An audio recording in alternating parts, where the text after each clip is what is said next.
Rail world کے معزز دوستوں، میں ہوں ماجد ملک اور آپ تمام دیکھنے اور سننے والوں کو السلام علیکم۔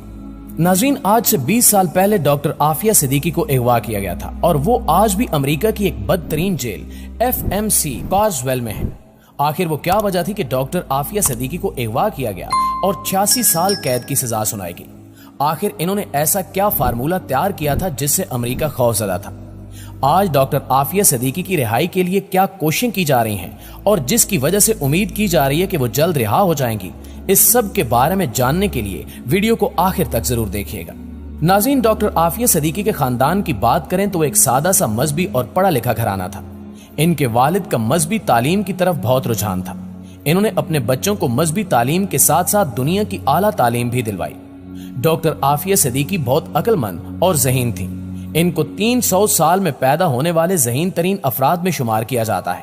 تقاریر کے مقابلوں میں اکثر مرحوم عامر لیاقت بھی ان کے ساتھ ہوتے۔ لڑکوں میں عامر لیاقت انعام جیتتے اور لڑکیوں میں عافیہ صدیقی۔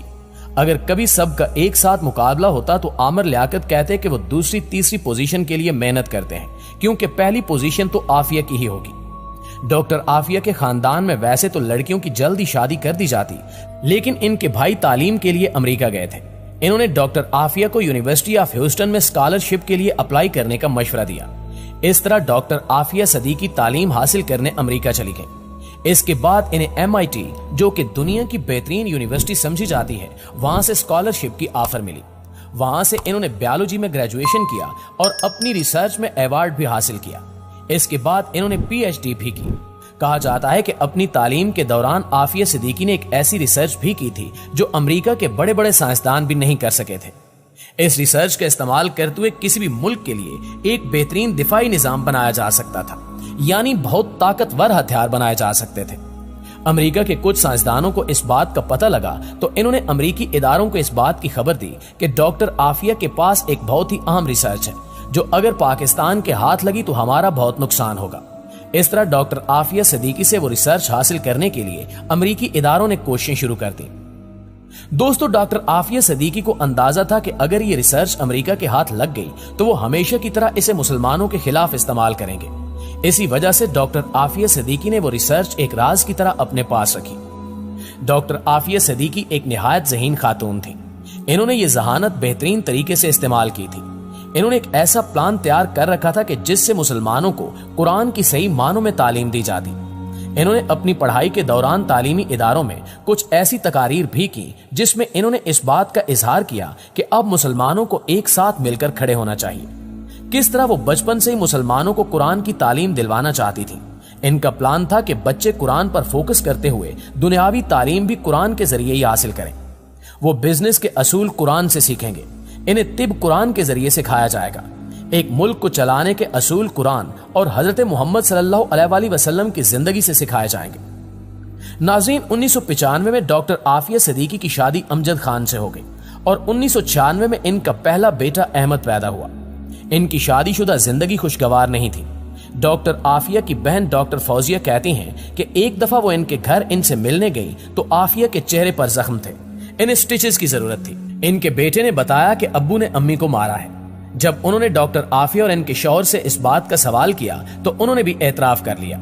ڈاکٹر عافیہ کے 2 بیٹے احمد اور سلیمان اور ایک بیٹی مریم ہے۔ ان کی شادی کامیاب نہیں ہو سکی اور 2002 میں ان کی طلاق ہو گئی، جس کے بعد ان کے سابق شوہر عافیہ پر الزام لگاتے رہے کہ وہ ایک خطرناک خاتون ہے جو دہشت گردی میں ملوث ہے۔ حیرت کی بات یہ ہے کہ اس کے باوجود اس نے اپنے بچوں کو مکمل کسٹڈی ڈاکٹر عافیہ کو دے دی۔ یہ بات یہ ثابت کرنے کے لیے کافی ہے کہ ان کے سابق شوہر کے لگائے گئے الزامات مکمل جھوٹ تھے۔ کچھ رپورٹس کے مطابق ڈاکٹر عافیہ کے شوہر امجد امریکہ کی طرف سے کی گئی سازش میں ملوث تھے۔ وہ اس مقصد سے بھیجے گئے تھے کہ ڈاکٹر عافیہ سے ان کی ریسرچ حاصل کرنے کی کوشش کریں، لیکن جب کامیاب نہ ہوئے تو ڈاکٹر عافیہ کو طلاق دے دی اور ڈاکٹر عافیہ کو اغوا کرنے کا منصوبہ بنایا گیا۔ دوستو، امریکہ میں 12 سال رہنے کے بعد 2002 میں ڈاکٹر عافیہ اپنی فیملی کے ساتھ پاکستان واپس آئیں۔ 31 مارچ 2003 کے دن کراچی میں ڈاکٹر عافیہ اپنے 3 بچوں کے ساتھ ایک ٹیکسی میں سوار ہوئی۔ وہ اسلام آباد کی فلائٹ کے لیے ایئرپورٹ جا رہی تھی، لیکن راستے میں کچھ لوگوں نے ان چاروں کو روکا اور ٹیکسی سے نکال لیا۔ اگلے 5 سال یعنی 2008 تک وہ سب غائب رہے۔